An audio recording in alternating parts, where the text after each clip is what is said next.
study, and play come together on a Windows 11 PC. And for a limited time, college students get The best of both worlds. Get the Unreal College Deal. Everything you need to study and play with select Windows 11 PCs. Eligible students get a year of Microsoft 365 Premium and a year of Xbox Game Pass Ultimate with a custom color Xbox wireless controller. Learn more at windows.com/student offer. While supplies last. Ends June 30th. Terms at aka.ms/collegepc. Zootopia 2 has come home to Disney+. Let's go! Get ready for a new case. We're gonna crack this case and prove we're the greatest partners of all time! New friends. You are... Gary the Snake. And your last name? The Snake. Dream team. And new habitats. Zootopia has a secret reptile population. You can watch the record-breaking phenomenon at home. You're clearly working at it. Zootopia 2, now available on Disney+, rated PG.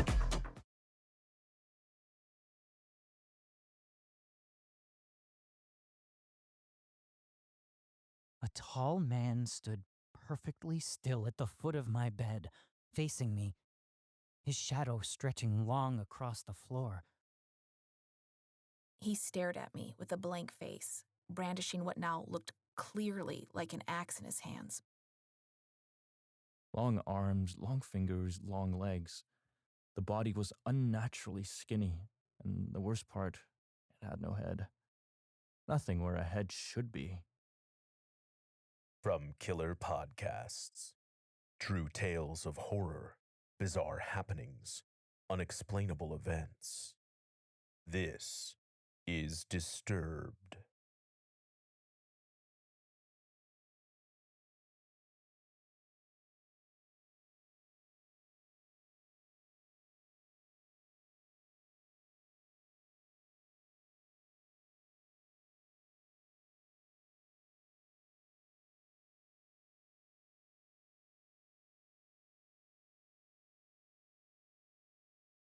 Hello, and welcome back to the show.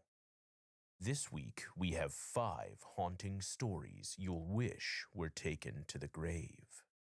In our first story, a fun day at the playground turns into one girl's nightmare. Narrated by Jenn Brady from Reddit user Airbender808. So sit back, listen closely, and dive into the horror.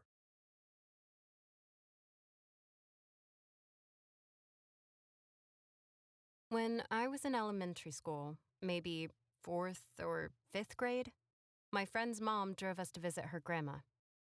It was about a 45-minute drive to her house, and we all piled into the back of the car. There was my friend, who was my age, her little brother, and my sister, who was 1 year older than us.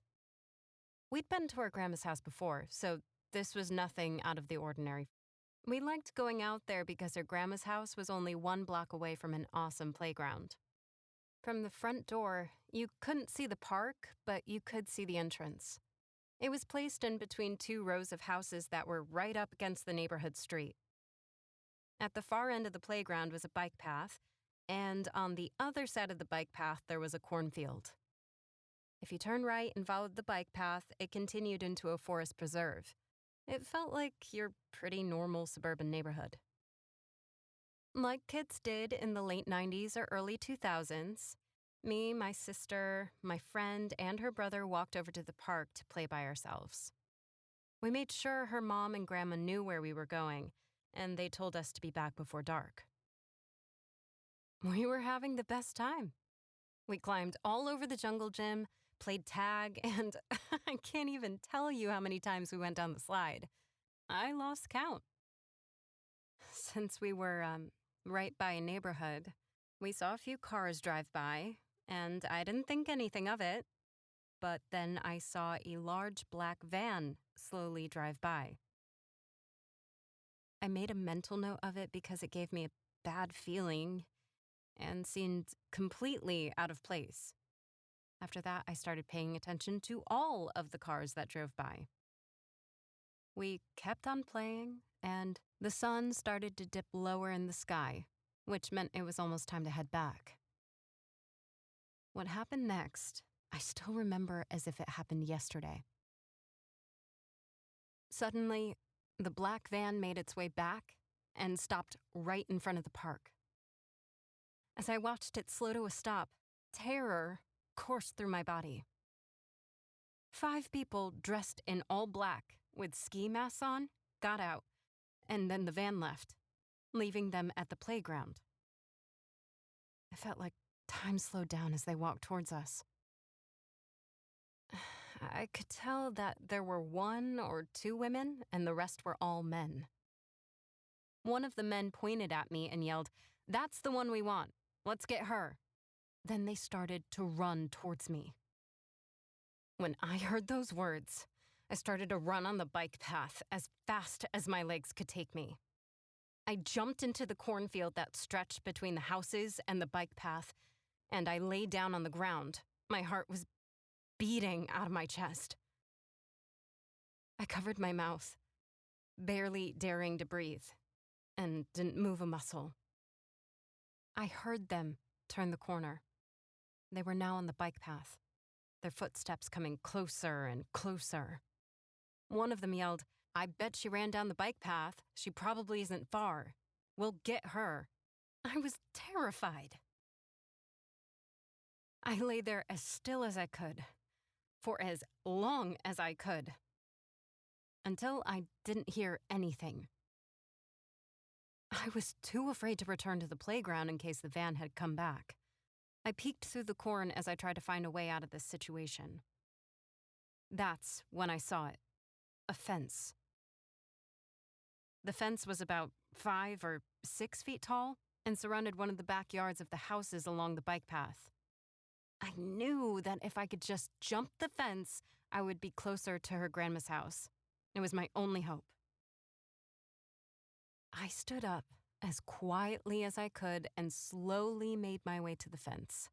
I jumped over it and ran through the yard. I found my sister, my friend, and her brother near the front of that house. They couldn't find me and were heading back to her grandma's house for the night. I felt lucky I didn't have to walk alone. I asked them where the people went, but they didn't seem to know what I was talking about.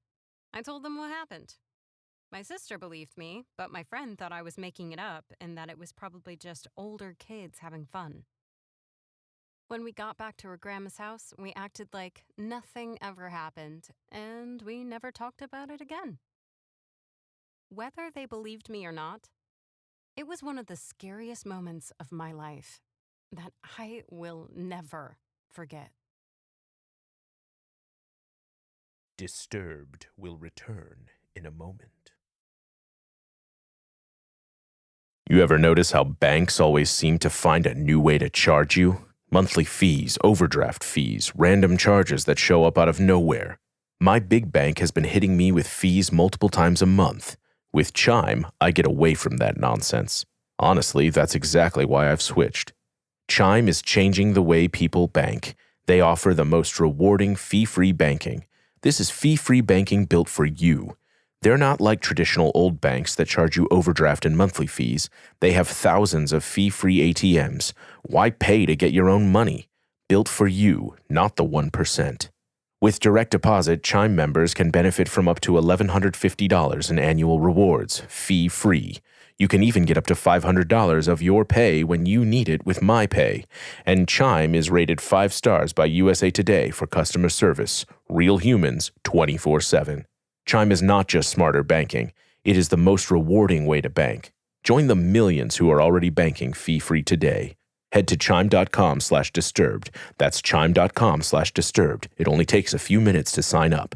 Chime is a fintech, not a bank. Banking services for MyPay provided by Chime's bank partners. Optional products and services may have fees or charges. For more information on MyPay, go to chime.com/disclosures. Running an online store used to feel like trying to survive with 20 tabs open at all times. Inventory in one place, payments somewhere else, analytics buried in another dashboard entirely. I love the new updates to Shopify. Had I had their all-in-one dashboard when I ran my store in the past, life would have been so much easier. And as a consumer, I love buying from Shopify stores because of Shop Pay. You see that purple button and suddenly checkout takes seconds instead of turning into a whole process.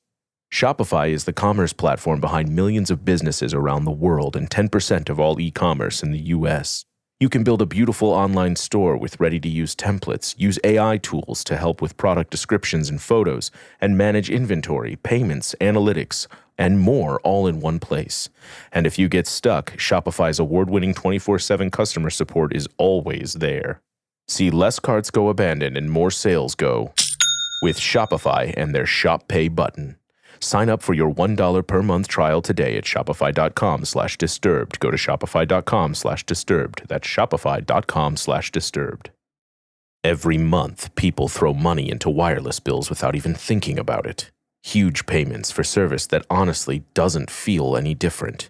That's exactly why I switched to Mint Mobile. I love Mint. I use it for my family of 6 and constantly tell people switching to Mint has been the best decision I've made in the past 10 years. My budget is a lot happier too. I'm easily saving a couple $1,000s a year compared to my old provider. Mint Mobile took what's wrong with wireless and made it right with premium wireless for $15 a month. You still get fast, reliable coverage on the nation's largest 5G network, but without the ridiculous bill attached to it. You can bring your current phone and your number, choose from 3, 6, or 12-month plans, and finally stop dealing with overpriced wireless. To get your new wireless plan for just $15 a month, go to mintmobile.com/disturbed. That's mintmobile.com/disturbed. Cut your wireless bill to $15 a month at mintmobile.com/disturbed. That's it. There's no catch. $45 upfront payment required, equivalent to $15 a month. New customers on first 3-month plan only. Speeds slower above 40 gigabytes on unlimited plan. Additional taxes, fees, and restrictions apply. See Mint Mobile for details. Welcome back to Disturbed. In our next story, find out what happens when you realize that the person you were talking to in your sleep is really there.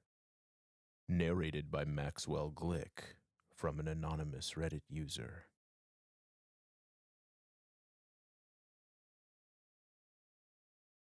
Despite my insomnia, I refuse to use sleep meds. No prescriptions, no supplements. When I tell people that, they look at me like I'm crazy, and I don't blame them. Sleepless nights turn me into a slow, anxious zombie, sometimes for days on end. But I can deal with that. It's predictable, manageable. What I can't manage is the alternative, and I learned that the hard way. It happened back when I was a teenager. I was living alone with my mom at the time, who also has insomnia. She was on some pretty powerful sleep meds at the time, while I took the more natural treatment route. I had a blend of supplements, including valerian, and some other remedies that seemed to help. Another important piece of context is that at the time, I was into blades. Not in a creepy way, but in a teenage boys like swords kind of way. I had a few knives and a machete I kept on my nightstand in case anything were to happen. For Canadian standards, that was a bit much, I'll admit, but it paid off. One night, after taking my supplements, I woke to the sound of a voice. It pulled at me, dragging me toward consciousness, but the supplements acted like a lead in my veins. I was awake, but dazed, my mind struggling to decode the muffled words being whispered into the dark. I vaguely remember words like awake and scared. I think I even replied back. Then, my consciousness started to come through, and I forced my eyelids open.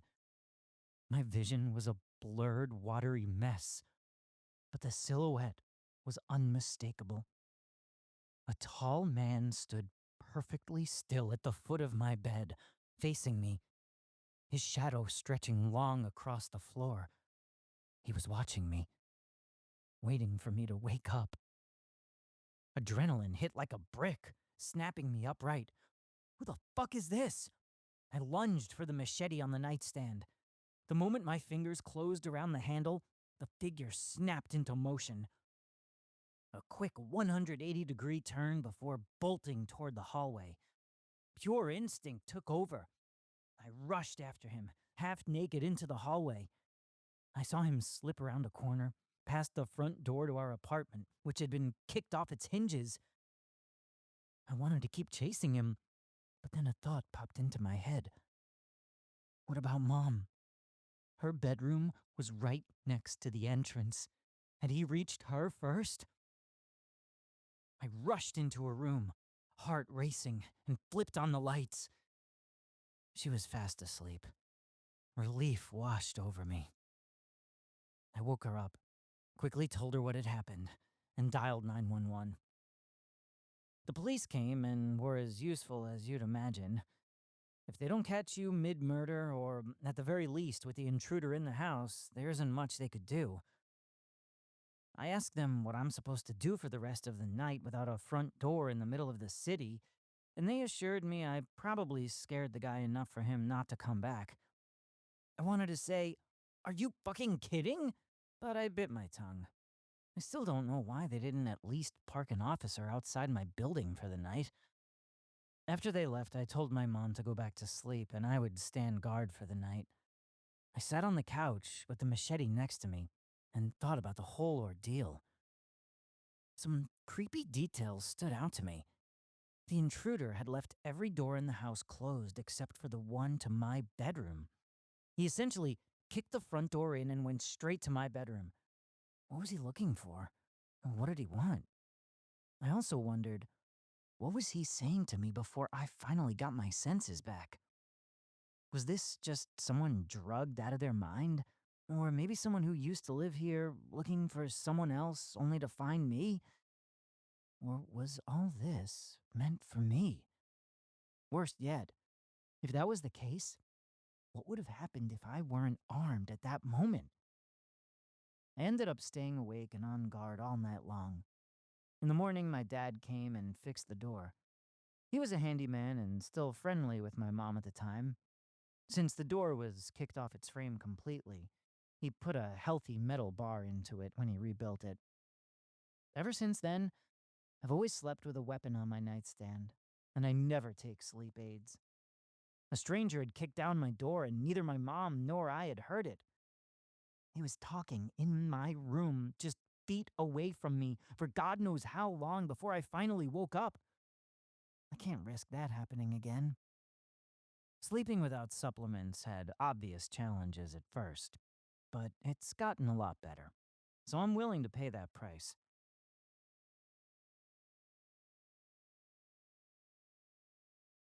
Summer is right around the corner, and when it arrives, I want clothes that breathe, feel light, and still look good without trying too hard. That's why Quince is becoming my entire wardrobe. I love their flow-knit t-shirts, especially on a hot day as summer approaches. They breathe so well it keeps me cool and energized. And once you wear one for a while, you start realizing how uncomfortable other shirts actually are. Quince focuses on high-quality essentials without the luxury markup. Their European linen shirts are lightweight and breathable, their tees are incredibly soft, and even their lightweight cotton sweaters are perfect for cooler summer nights. Everything at Quince is priced 50 to 80% less than similar brands because they work directly with ethical factories and cut out the middlemen. And honestly, Quince goes way beyond clothing. Bedding, cookware, furniture, it's the kind of brand you end up recommending constantly. Elevate your summer wardrobe. Go to quince.com/disturbed for free shipping on your order and 365-day returns. Now available in Canada, too. That's QUINCE.com/disturbed for free shipping and 365-day returns. Quince.com/disturbed.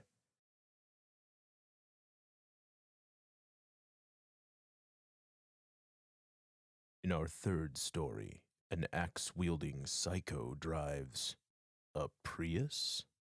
Narrated by Danielle Patterson from Reddit user AgreeableBet3145.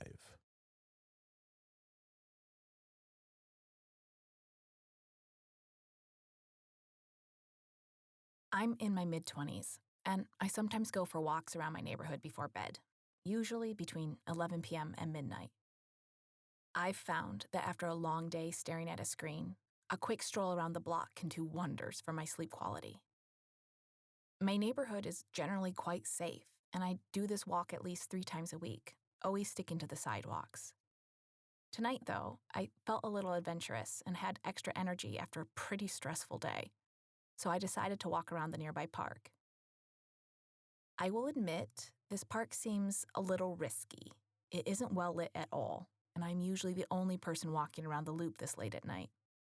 But the route is a simple circular loop that goes around the park, and I've done it several times over the last 5 years with nothing of note ever happening. Until tonight, that is. At first, everything was pretty normal. I was the only one on the road, the crickets were chirping, and the stars looked beautiful. However, around the halfway point, I noticed something that started as odd, but ended up terrifying. A pair of headlights crept close behind me, casting my shadow in front of me. I turned to look around, and it was an electric car. You know, the ones with no engine noise. And it kept on following me. I started to get a little nervous and walked further from the road in the grass. I was hoping that maybe they were just stargazing and would ultimately drive past me. No such luck. This car kept trailing me. It didn't change its pace from mine, and the driver flipped on his high beams as I got farther off the road to make sure I was in his field of view.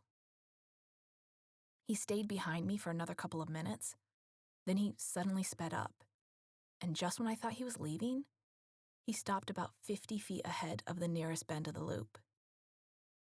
Thinking he was out of my field of view, I noticed his car lights instantly went out.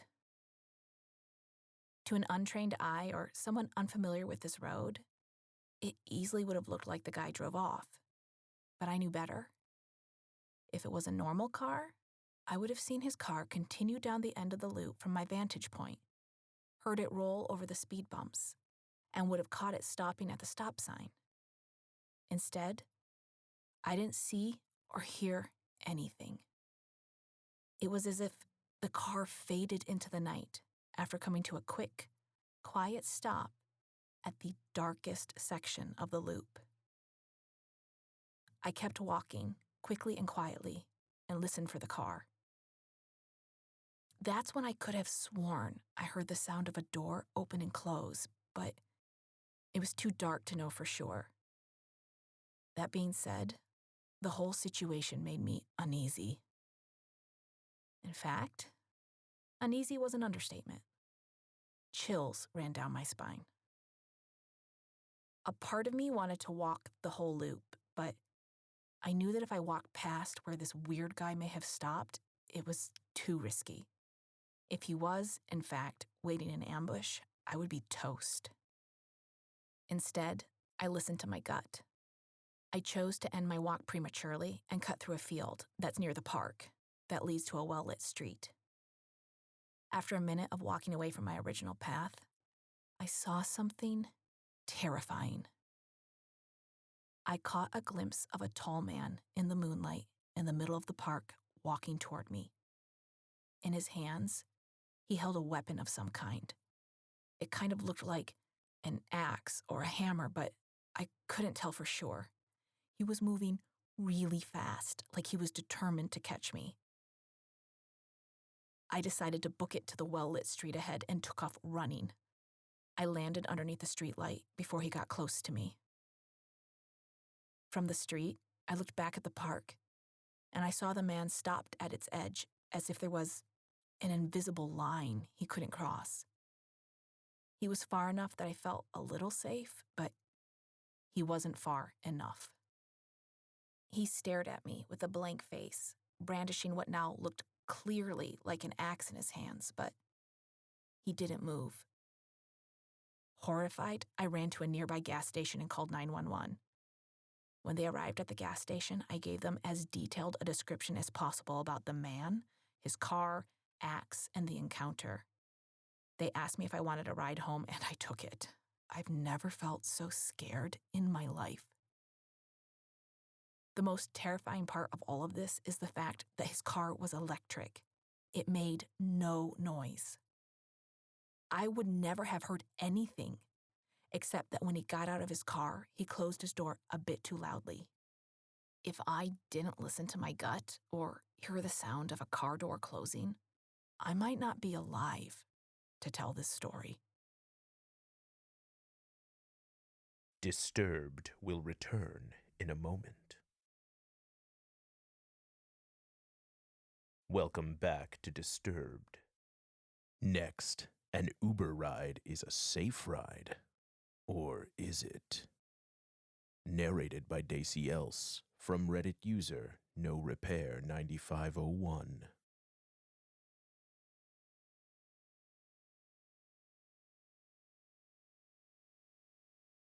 I was visiting Hollywood with my boyfriend around Halloween. I'd lived in LA before, so I was a pro at using Uber to get around. I mean, seriously, there's no parking, plus I didn't want to get a DUI. It wasn't too late at night, maybe 10:30 p.m., and I requested a short ride from outside of a bar back to our hotel, which was only about 10 minutes away. The Uber was booked under my account with a typical female name and photo. I'm 25 years old, and I'm told I look young for my age, and my boyfriend is 27. We were standing at the pickup spot for a while, and I kept seeing the driver on the app go up and down and around the block, before finally stopping nearby, but not even on the same street we were on.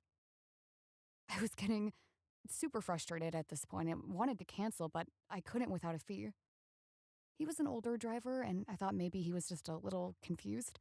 We looked in the app again and realized that he pulled into a nearby parking lot, so we walked over and found him. We both got in the back seat, with my boyfriend directly behind the driver and me on the right. The driver started joking about how he couldn't find the right spot and blamed it on the app. Whatever, it was fine. As we pulled out of the parking lot, the driver started making comments about some of the women who were lined up on the street outside the club, specifically about their outfits. He said some pretty rude things like, "Look at this, huh? Out here with nothing on," and then complain when they get raped. He looked at me in his rearview mirror to see my reaction. It made me super uncomfortable, but we'd just gotten in the car, so I nervously laughed as he took off down the street. Not only was he older, but there was also a bit of a language barrier, and I didn't want to cause any problems since we were only going 10 minutes away. After a few streets, he locked all of the car doors and turned onto the freeway.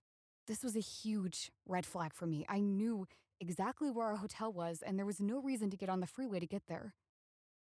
I looked over at my boyfriend, and he looked just as confused as I was. None of our other Uber drivers had done that when driving into that part of the city, and whenever I mapped it with the rental car, it didn't suggest the freeway as an option either.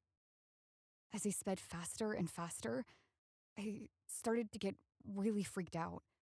Everything about this ride felt super sketchy, from the weird parking lot pickup to the moment when he chose to lock the doors. I kept watching the car on my app to make sure we were still headed in the right direction and that nothing was off.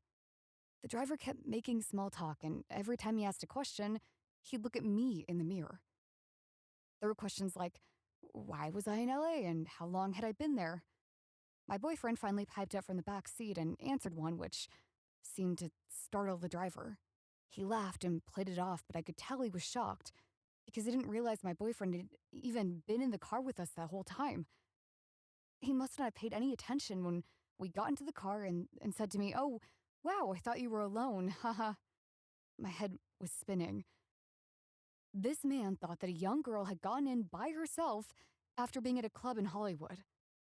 After that, the driver became very quiet. He immediately got off at the next exit of the freeway and finally turned in the direction of the hotel.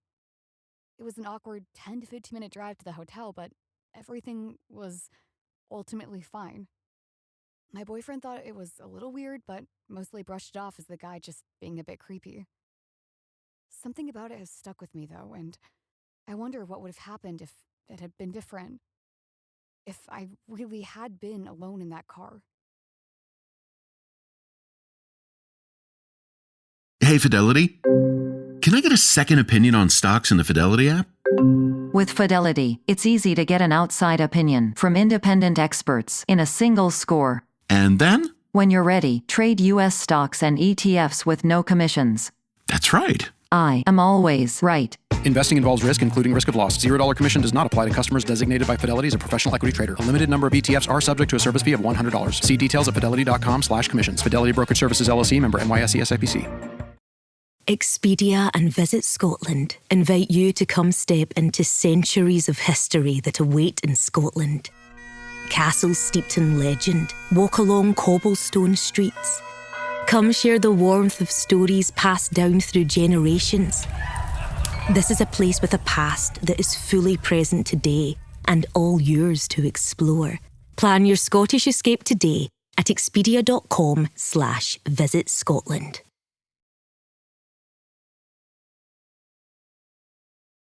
And finally, a local legend becomes real. Narrated by Sebastian Andersen from Reddit user SuitableBug5226.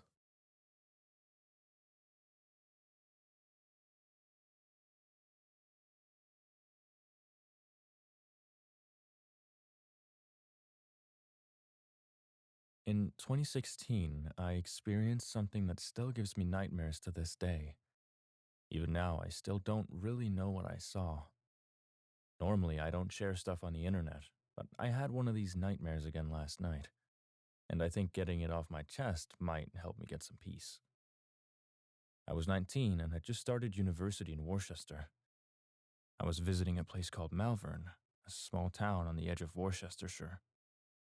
It's only about a 20-30 minute drive from where I was living, and it's known for its big hills and fresh spring water. A nice place for a walk normally. 5 of my friends came with me, and our plan was to watch the sunset from the top of the beacon, the highest point. Everything was normal at first. We stopped at a pub on the way, called the Chase Inn, I think, and we ended up talking to this older guy. He told us a story about a student who supposedly got cursed for going up the hills on Halloween years ago. I wasn't really paying attention because I was demolishing my chips, but I do remember him warning us to watch out for the evil things on the hill. Looking back, maybe I should have listened. Anyway, we carried on. About halfway up, we realized we'd completely misjudged the time.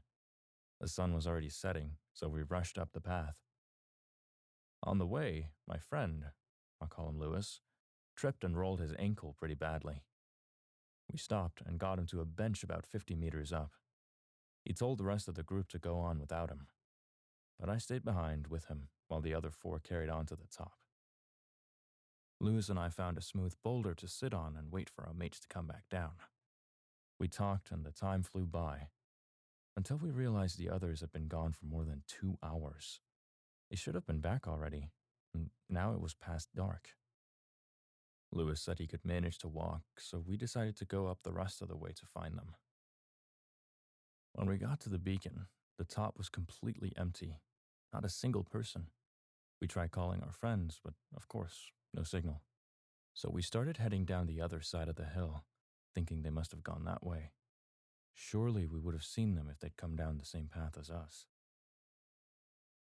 About 5 minutes down that side, the atmosphere changed completely. It got darker, quieter, and honestly just wrong. The only sound was the crunch of rocks under our feet. The forest on that side was really dense, so our phone lights were the only light we had. We kept walking, but I was terrified. It genuinely felt like a scene from a horror film, like someone was about to burst out of the trees with an axe. Eventually, we reached a point where the path split. There was still no sound at all, no wind, no birds, nothing. And then we saw it. Behind a tree, there was this tall, thin, white-looking thing. Long arms, long fingers, long legs.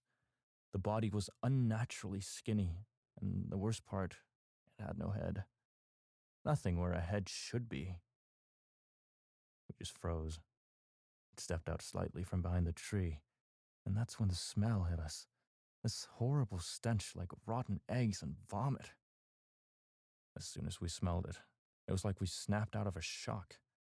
We just ran. I didn't even think. We just sprinted down the path.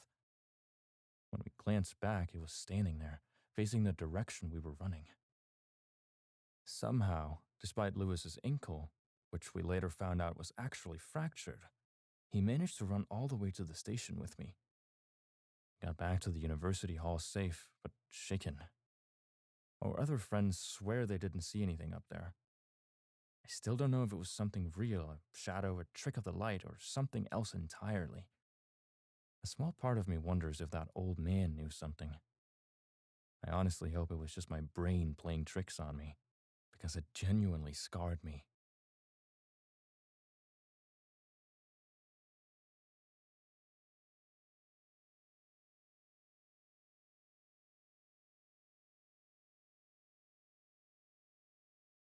New episodes of Disturbed drop every Thursday. If you love the show, consider becoming a member to access early and ad-free episodes. There you can also access our exclusive monthly series, A Night by the Campfire, where we share the scariest stories we can find from professional authors. A few episodes have been released here for free, so scroll down and listen.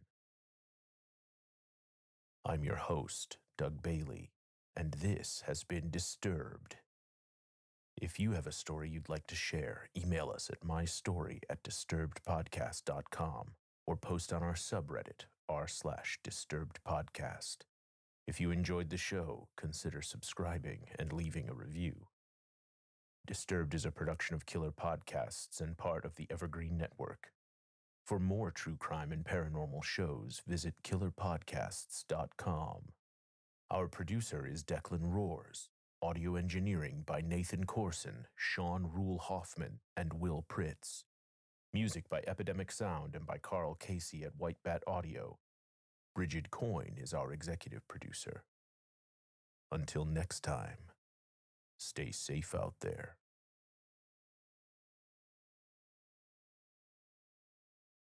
All right, listen up. The only gift that any dad wants on Father's Day is Goldbelly. Goldbelly ships the most iconic foods from the best restaurants across the country straight to his door for free. Let him kick back and chow down on award-winning barbecue from Texas, epic deep dish pizza from Chicago, or colossal pastrami sandwiches from New York.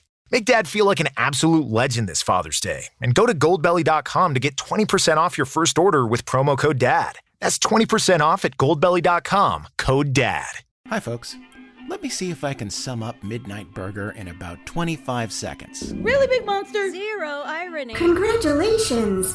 You are a prisoner of the Ted Empire. Leaf dated an orb one time. An orb? The radio is talking to me. A space pirate? This is the stupidest dystopia we've ever been to. Yeah, that didn't work at all. At the nexus of all things, there is a diner. Look for Midnight Burger on your favorite podcasting app or just go to weopenat6.com.